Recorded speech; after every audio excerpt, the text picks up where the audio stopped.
दिनै जिहेतु गेवलां मेल बे गेवलां मेलखौ आङो सामलायनो थाखाय आखायाव लादों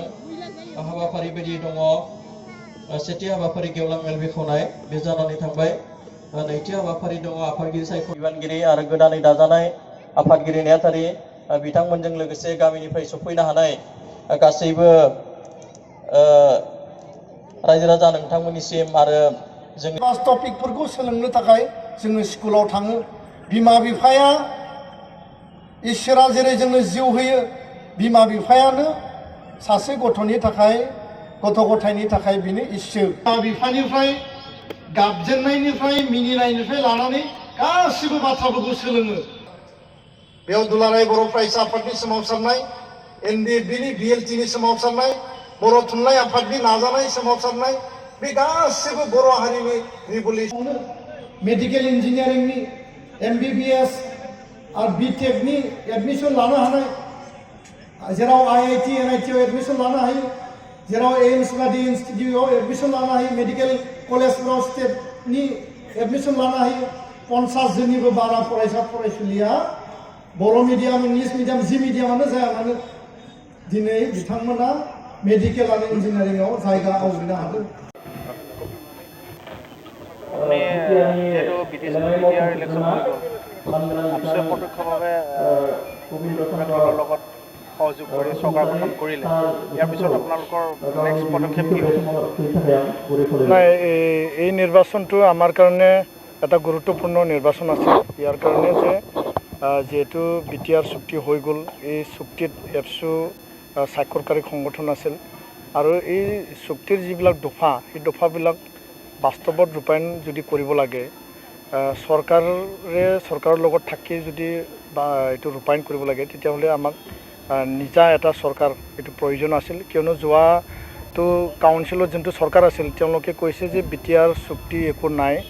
আৰু ইয়াত এই চুক্তিখন ভাল নহয় এনেকুৱা বহু কথা তেওঁলোকে বিৰোধিতা কৰিছিল তো ইয়াৰ কাৰণে আমাৰ এটা এজেণ্ডা এইটো আছিল যে আমাৰ বহুখিনি কাম আছে তাৰ মাজতো এই ৰাজনীতিকটো প্ৰত্যক্ষভাৱে আমি ইয়াৰ কাৰণে জড়িত হৈছিলোঁ যে আমি নিজা চৰকাৰ এটা ভাল চৰকাৰ আনিব পাৰোঁ আৰু এতিয়া UPPL BJP আৰু CSPৰ যিহেতু মিত্ৰ এটা পোষ্ট পল এলায়েন্সৰ এটা চৰকাৰ পালোঁ আশাবাদী যে এই চৰকাৰখনে আগন্তুক দিনত পৰিৱৰ্তনৰ কাৰণে যিবিলাক প্ৰতিশ্ৰুতি দিছিল দুৰ্নীতিমুক্ত সুশাসনৰ যিখিনি প্ৰতিশ্ৰুতি আছিল ৰাইজৰ কাৰণে তেওঁলোকে কাম কৰি দিব পাৰিব আৰু আমি বাহিৰত থাকি ৱাটছডগ হিচাপে আমি নজৰ ৰাখিম যে ৰাইজৰ যিখিনি প্ৰতিশ্ৰুতি সেই প্ৰতিশ্ৰুতিবিলাক যাতে বাস্তৱত ৰূপায়িত হয় সঁচা অৰ্থত প্ৰকৃতত যাতে পৰিৱৰ্তনটো আহে আৰু এই ক্ষেত্ৰত তেওঁলোককো সময় দিব লাগিব কাৰণ তেওঁলোকে প্ৰমোদ বড়ো ডাঙৰীয়া গোবিন্দ বসুমতাৰী ডাঙৰীয়া বা মিত্ৰ দলৰ সকলো MCLA EMবিলাক নতুন আৰু এই ব্যৱস্থাও নতুন ইয়াত সকলো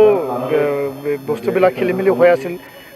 গম পাইছোঁ 2300 কোটি টকা তাত মানে লাইবিলিটি আছে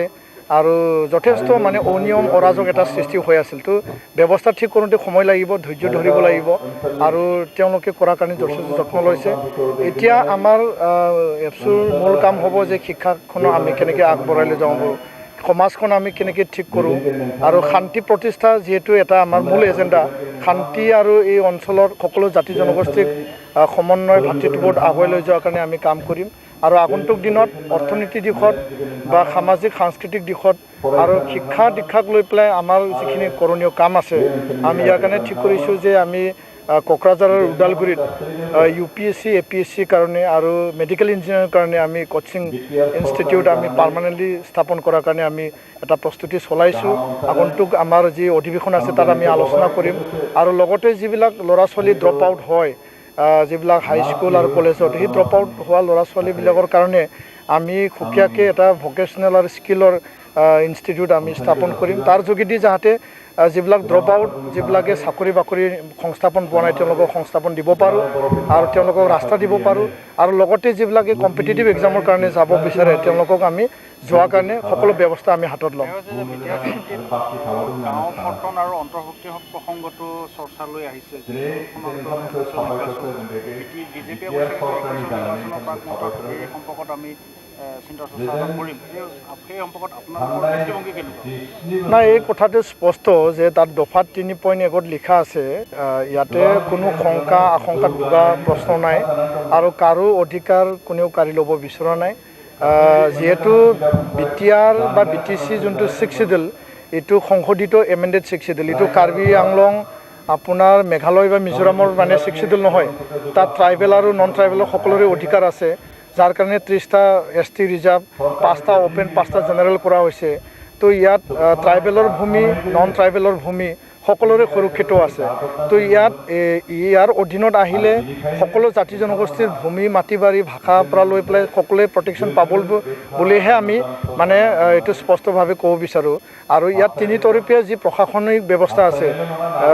BTR কাউন্সিল, অসম চৰকাৰ বা ভাৰতৰ পৰা আমি পাম, আৰু BTRখন অসমৰ অধীনত, ভাৰতৰ অধীনত, এইটো কোনো বেলেগ দেশত নহয়। তো ইয়াৰ কাৰণে মই ক'ব বিচাৰোঁ যে মানুহে যোনটো ভুল ধাৰণা সোমাই লৈছে, এইটো মানে তেওঁলোকে এইটো মানে নাইকিয়া কৰিব লাগে। আৰু এটা কথা স্পষ্ট যে কাকো জবৰদস্তি গাঁও সোমোৱাৰ কাৰণে কোৱা হোৱা নাই। যিবিলাক বড়ো অধ্যুষিত বা ট্ৰাইবেল অধ্যুষিত অঞ্চল আছে, সেই অঞ্চলবিলাকৰ মানুহবিলাকে আবেদন কৰিছে। যিবিলাকে আবেদন কৰিব বিচৰা নাই তেওঁলোকক জবৰদস্তি কৰা হোৱা নাই। যিবিলাকে আবেদন কৰিব বিচাৰে তেওঁলোকে কৰিব পাৰিব। ইয়াত বহু প্ৰক্ৰিয়া আৰু এতিয়াও আছে, যে এতিয়া আবেদন লৈছে কমিশ্যনে, তাৰপিছত তেওঁলোকে লিষ্টিং কৰিব, ইয়াৰ ওপৰত ভেৰিফাই কৰিব, তাৰ ওপৰত তেওঁলোকে ৰিকমেণ্ড কৰিব। তো কোনটো অঞ্চল কোনটো গাঁও মানে চৰকাৰে ল'ব নল'ব, এইটো চৰকাৰৰ আল্টিমেট সিদ্ধান্ত। তো এইটো লৈ কোনো ভয় শংকা আশংকাত থকা কোনো প্ৰশ্ন নাই। তো সকলোৱে স্পষ্টবাদী হওক আৰু শান্তি বৰ্তাই ৰাখক, আৰু কোনো ইয়াত যাতে ইয়াক লৈ ভুল বুজাবুজি সৃষ্টি নহয়, তাৰ কাৰণে মই সকলোকে বিনম্ৰতাৰে মই আহ্বান জনাব বিচাৰিছোঁ যে গাঁও কৰ্তন, গাঁও সোমোৱা সকলোৱে আবেদন কৰিব পাৰিব, কৰ্তনৰ কাৰণেও সোমোৱাৰ কাৰণেও। কিন্তু ইয়াৰ আল্টিমেট ডিচিশ্যন চৰকাৰেহে ল'ব, আৰু এইটো বহুখিনি প্ৰক্ৰিয়া এতিয়াও বাকী আছে। 6 জনগোষ্ঠী জনজাতিকৰণ প্ৰসংগলৈ আজি শিলচৰত ৰাষ্ট্ৰীয় সভাপতি BJPৰ তেখেতে কৈছে যে 6 জনগোষ্ঠী জনজাতিকৰণ কৰা হৈ গ'ল। এই প্ৰসংগত আপোনাৰ মতামত কেনেকুৱা হ'ব? ঘোষণা কৰিছে, ৰাজহুৱা ঘোষণা কৰিছে শিলচৰত। মই এতিয়ালৈকে এই তেওঁৰ মন্তব্যটো মই শুনা নাই, যিহেতু মই এই মিটিঙত আছিলোঁ। তেওঁ কি কৈছে তো এইটো মই চাই ল'ম বা শুনি ল'ম, তাৰপিছত মই মন্তব্য প্ৰদান কৰিম। সকলো জাতি জনগোষ্ঠী অধিকাৰ পোৱাটো মানে আমি বিচাৰোঁ, কিন্তু আমি এইটোৱে কৈ আছোঁ যে কাকবা অধিকাৰ দিবলৈ যাওঁতে যাতে যোনটো এক্সিষ্টিং মানে ট্ৰাইবেলৰ অধিকাৰ এইটো সৰ্ব নহয়। আৰু এই কাৰণে আমি যোনটো কমিটি গঠন কৰা হৈছে 6 জনগোষ্ঠী জনজাতিকৰণৰ, সেই কমিটিখনকো আমি কৈছোঁ যে আমাৰ কাৰো লগত বিৰোধিতা নাই, মত পাৰ্থক্য নাই, কিন্তু আমাৰ যি এক্সিষ্টিং ট্ৰাইবেলৰ যি অধিকাৰ বা যোনটো ৰিজাৰ্ভেশ্যন যি আছে, সেই ষ্টেটাছটো যাতে ডাইলুট নহয়, আৰু এইটো মানে ইনটেক ৰাখি পেলাই কাকবা কি অধিকাৰ দিয়ে তাৰ ওপৰত আমাৰ ক'ব লগা নাই, আৰু আমাৰ কোনো আপত্তি নাই। তেওঁলোকেও অধিকাৰ পাব লাগে, নাই ৱেলকাম জনাই মানে এই কথাটো চৰকাৰে স্পষ্ট কৰি দিব লাগিব। আৰু এই মন্তব্য যিহেতু মই শুনা নাই, তো এইটো স্পষ্ট হোৱাৰ পিছতহে মই এইটো ইয়াৰ ওপৰত মই বিতং মন্তব্যটো প্ৰকাশ কৰিম। ধন্যবাদ।